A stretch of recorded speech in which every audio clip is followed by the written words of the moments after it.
What's going on, people? Welcome back to another Tottenham update. We've got a few things to talk about, and obviously that Nicolo Zaniolo once again. This seems to be hotting up a little bit now. As Longari says that Tottenham have made an inquiry on Nicolo Zaniolo. Repubblica saying that Tottenham are very interested in signing Zaniolo and would have no problem in meeting Roma's €50 million asking price.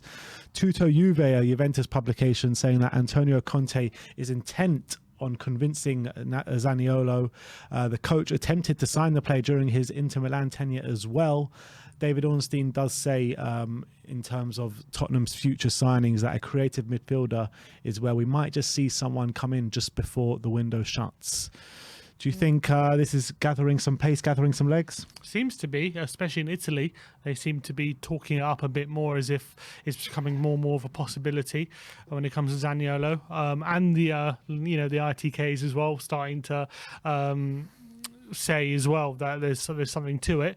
I don't know. I mean, for 42 million, I'm not so sure about it. I think it's too much of a risk. I think there might be too many red flags. But in terms of the player quality, you could turn around in a year or two and say 42 million's a bargain because he is that good potentially, that he could be well worth it. There's just a lot of things that go against the deal that you might think that is this a deal worth doing right now for that kind of money for that kind of player. It's almost as if you should probably wait another year, see if he stays injury free, then you could be sure of it. But obviously Conte, we all know that is he here for the long term and all that kind of stuff, and we want the player in now, so that kind of makes sense that we're looking at him right now to bring him in. There's something about this deal just for me. See, I like him as a player, as I say, but if we're paying 42 million for him, we might as well push the boat out a bit more and get Maddison in for me. Yeah, I mean, Maddison will probably cost at least in excess of 20 million north of that. Mm-hmm. It's a lot of money.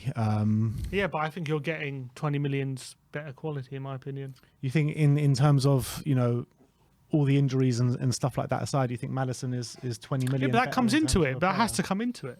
I think, first of all, injuries. First of all, I think Maddison's Prem ready as well. He's more used to Premier League. And I think in terms of the profile of attacking midfielder that I think we need, okay, I might disagree with Conte. Conte might think we need someone like Zaniolo, but I think we're more in need for someone like Maddison than we are for Zaniolo in terms of like real creative passer, especially from deep and stuff. Zaniolo is very good at dribbling. But I don't know if he has he has a very good shot on him, but does he have as good a shot as someone like Maddison does? Also set pieces. Can Zaniolo take set pieces? I don't know. I know Maddison can. So for me, Maddison's more of a player that we need, but Zaniolo could definitely add to the squad something special for sure. I just think Maddison makes more sense to me. Yeah, I get that, but Zaniolo as well. He is a very versatile player. I was reading a lot of articles about him yesterday, and I was reading a bit about his injuries as well. And what they were saying is about his injuries, about his ACL. Apparently, nowadays, like the surgery on ACLs have come along so way, and it's come a long way since what they used to be. And like a player like Daniele De Rossi for Roma, who got a bad ACL, and he could never fully recover from it because back then the kind of operations weren't as thorough and weren't as in depth as they are now. And Zaniolo actually apparently has recovered really well, had an injury-free year just now with Roma, albeit he was playing a bit within himself and like in terms of his mental state didn't really trust himself to go that extra mile as he was doing before that. But he needs a bit of coaching to the mental side of his game, and what better person to do that than an Antonio Conte? 100%, but you're paying nearly 50 million for him. So, but, they're only going to buy him if Conte and Parrott are both convinced that he's the player to go for. Of course, and if that is the case, then I think I'll be well on board. Now, look, he's an exciting player, don't get me wrong, and I think him when he was at his flying best was one of the most exciting players in Serie A and one of Italian football's up and coming stars. I do think he's been held back by these injuries, unfortunately for him. Last season definitely was a step in the right direction, although most of his good work came in the Conference League as opposed to in Serie A. And Serie A, from what I gather, he still struggled quite a bit. So for me, I just would like us to push the boat out and get Maddison, even if it does cost an extra 20 million. I think that 20 million is negated in the risk of not injuries as such, but first of all, a player who's well on top of his form, a player who I think we need more than we need a Zaniolo. So I think that negates that extra minute, and I think we have the money to spend as well. But if the choice is Zaniolo, I'm obviously going to be fully behind it. The way I look at it is that Zaniolo obviously is a much bigger risk than Maddison. Maddison comes in as like a ready-made player for us, Premier League proven. But I just got a feeling that the risk that you put in with Zaniolo could be a much higher reward than what you get with a Maddison. And Potentially. I think that the ceiling in terms of their footballing abilities, what they both have, Zaniolo probably trumps Maddison there. You could argue that. That's just my feeling towards it. But which way do you want to go? I mean, you're gonna fully trust what Conte and Parrott do, and if they go that way for Zaniolo, that proves to me that they believe that he can get back to his best. So I'll be fully on board. I just think they'll go for Zaniolo because they know the Italian market more, and maybe that's with the type of profile he is and the player they've been watching for a while, it might be too good of an opportunity for them not to turn away from. I just feel like the player we need, and just profile of player, I just think we need more of a Maddison, but that's my opinion. All right, well, let us know in the comments section below. Who would you prefer? Would you prefer Zaniolo or would you prefer Maddison? Let me know in the comment section below. Let's move on and let's talk about those Milan discussions yesterday. Fabio Paratici was out in Milan, and no, it was not to discuss Danny Rose's transfer to AC Milan, but it was to discuss a number of players. Let's talk about Japhet Tanganga first, and it was Romano who said that Tottenham director Paratici met with AC Milan board in Milano. Negotiations ongoing for Japhet Tanganga. Damasio said that Ndombele, Reguilon and Tanganga were all discussed in Milan. So, I mean, Milan want to take half our squad, apparently. I mean, it wouldn't make sense for me if they get Reguilon because they got Theo Hernandez. So, unless they want his backup, but I don't know, it doesn't... Look, Paratici likes to have conversations about everyone with everyone. Does, so. I'm sure the conversation was in Ndombele that you pay his wages, yeah? Like, well, no deal then. Yeah. Although apparently they're going after Renato Sanchez right now, aren't they, AC Milan?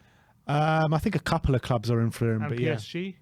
Well, if they don't get him, maybe Ndombele is one they would consider. I think he would do very, very well in Serie A, Ndombele. So definitely one. Maybe definitely, I think, would be a case that Tottenham would have to cover the sum of the wages, I'd assume.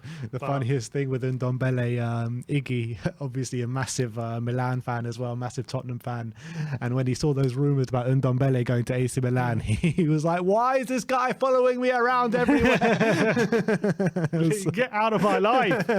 I think that maybe there's something that could be done there, although, yeah, money-wise it could be difficult. But who's the other one? Tanganga? Yeah, it was Tanganga, Reguilon and Ndombele. Tanganga, obviously, we know there's something in that, and so we'll have to wait and see if that's progressing. It seems as though every update we're getting on the Tanganga deal seems positive that it's going to happen, so maybe there's definitely something in that, but maybe there could be a sticking point in terms of obligations or options to buy and prices of that and stuff, so we'll have to wait and see. Damasio and Romano also gave us an interesting one last night. More discussions being held in Milan, and they both said that Milan have requested midfielder Pape Matar Sarr on loan, which is an interesting one. Obviously, he's a young player coming through. Question marks there of how much game time he would actually get. But if they're requesting him over players like an Ndombele and whoever else they're going for, surely they plan to give him some game time there. I don't think you sign a player on loan unless you plan to play him, have plans for him. Yeah. So for sure, that'd be interesting. It would be interesting for a team like AC Milan feel like they could have a role for him, but we don't. Even seeing as they won Serie A last season, although they did sell, they have got rid of Kessie to Barcelona, so there is obviously more roles now to be played in the central midfield. But if they can guarantee him a decent amount of game time, it could be a very good loan deal. But obviously, I don't want any options or obligations because he's only been to Tottenham, hasn't even played a game for Tottenham yet. So I want him at Champions League minutes there next year. Be unbelievable. Yeah. So we'll have to see how that one pans out. But in terms of these Milan talks, it seems as though like the Tanganga, well, not the Tanganga aside, but Reguilon and Ndombele is just like Paratici trying to force them in there. Yeah. But they're actually requesting Pape Matar Sarr, so this is interesting. Could be interesting. Could be very interesting. But I know clubs like Milan, I mean, they usually loan people with looking to bring them in. So I don't know, unless they just need cover, why would they just want him on loan? It wouldn't make sense. I don't know. It's an interesting one. If they want him to start, then you would think you would loan him to start with. You would only do that if you have an option to buy him there, because you're not Milan aren't in the business of doing people favors. You know what I mean? Yeah, but it just depends. Like, if he can do a job there for a year, and fine, it might be beneficial to both of us. He'd be doing us a favour and them a favour if he's going to play quite a big role next year, or a role. I mean, yeah, unless they've got plans to sign another centre mid and send it back to Spurs, and potentially, yeah. We'll have to see how that one plays out, but obviously we'll bring you the news as and when it happens. We got a congratulations to Pape Matar Sarr as well, as he won African Young Player of the Year yesterday, with Sadio Mane winning the Player of the Year, the African Player of the Year. Interesting thing from Jack Pitbrook on the Last Word on Spurs. He was talking about Spurs signing Sarr, as it was deemed so impressive that some heads of recruitment at other clubs called to express their admiration for the deal.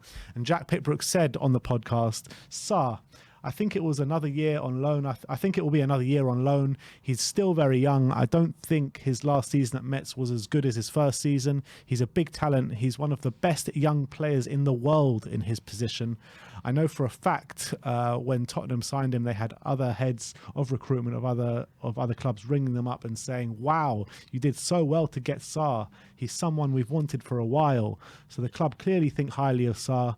I would say another loan for him is probably going to happen. So some big praise there from Jack Pitbrook there. Yeah, he was definitely sought after, wasn't he, when we got through the door? But look, that he also said that, you know, his second season wasn't as good as his first at Metz. So maybe it's a case where he just needs more game time. But that happens to young players, doesn't it? Of course it does. He's signed as a teenager. It's to be expected that he's not going to just hit the ground running. It's very rare that you just get a teenager and it just goes really smoothly. And even if it does with Delhi, you know, they compete throughout. That's even what I was later about on. to say. Like, when you get these players, like Rooney, I think is a absolutely abnormal case. But when you get these players, these young players coming through, like a Michael Owen, you know, they sometimes suffer from burnout quite early on in their career. So that could be a case as well if he was just all plain sailing, but hasn't been. Yeah, exactly. So look, it'll be interesting to see what we do with him. If we do, it looks like we're going to look to loan him out again. But congratulations on a young player of the year, which is interesting considering he didn't play as much as he'd have liked probably last season at Metz, and they're saying it wasn't as good, but he still got African Young Player of the Year, so fair play to him. Must have played some good games, and I think he's got a massive future, this guy, so I'm looking forward to how he develops, and maybe he could play a part for us next season, who knows. Absolutely. Last but not least, let's talk about Troy Parrott. Mark Douglas, Northern football correspondent, says that Sunderland have made a loan offer for Troy Parrott and are one of the many Championship clubs interested in him. Spurs say they want the forward to play in the number 9 role next season, after the last campaign where he was at MK Dons playing a variation. Well, it says here number 10, but he was playing a variation of a few different roles. He was out wide sometimes, number 10 sometimes as well, played up front in a 2 as well a couple of times. So Spurs want him to focus on that number 9 role for next season. Maybe it's a view of potentially having another striker on our books, which is maybe why we haven't fully committed. I mean, I don't know why. I don't think that's the reason we haven't fully committed to a striker, but I think we definitely do hold out hope that he could be a striker for us. And with strikers being so expensive, if you could grow another one through your academy who's able to contribute, that would be like gold dust. And that's why we're maybe told we want him to play that position more. And I think he's got definitely the finishing and the instincts for it. He's definitely growing up. He's maturing a bit as well now, so he's starting to come into his own. So I think that is the right thing for me, because I don't think he's, like, from what I can see, he doesn't look like a natural winger or a natural attacking midfielder. He looks more of a striker, but he's kind of being shoehorned into these other positions because he doesn't quite have the physicality to compete with very physical centre backs and stuff like that. But he definitely has the technical ability and finishing and stuff like that. You see that in training. You see that even for Ireland, when he plays up front, he does well. So hopefully, if he plays a whole season as a striker next season, and he does well, then we could have a real player on our hands, which would be exciting. I really want him to play up front next season to see what he can do over a whole season at the stage he's at now. Yeah, I'm really liking the track that Troy Parrott seems to be on now after, a year or two of really losing his way a little bit, but does seem like he is on the right track now. So exciting times ahead. Obviously, we'll be keeping a keen eye on wherever he goes on loan next season as that number 9 in the Championship. So keep your eyes peeled on Troy Boy. But that is your Tottenham update for today. We're back tomorrow for the live watch along 3 o'clock kickoff. So we'll be going live about 2:45. Before that, you got the pre-match pump up with David Harris, Brian Daigle, and a few other characters as well on the pump up. And then obviously after the watch along, it's your time to have your say on the post-match fan show. So look forward to speaking to you after another Spurs win tomorrow. Like, subscribe and comment. And as always, come on you Spurs.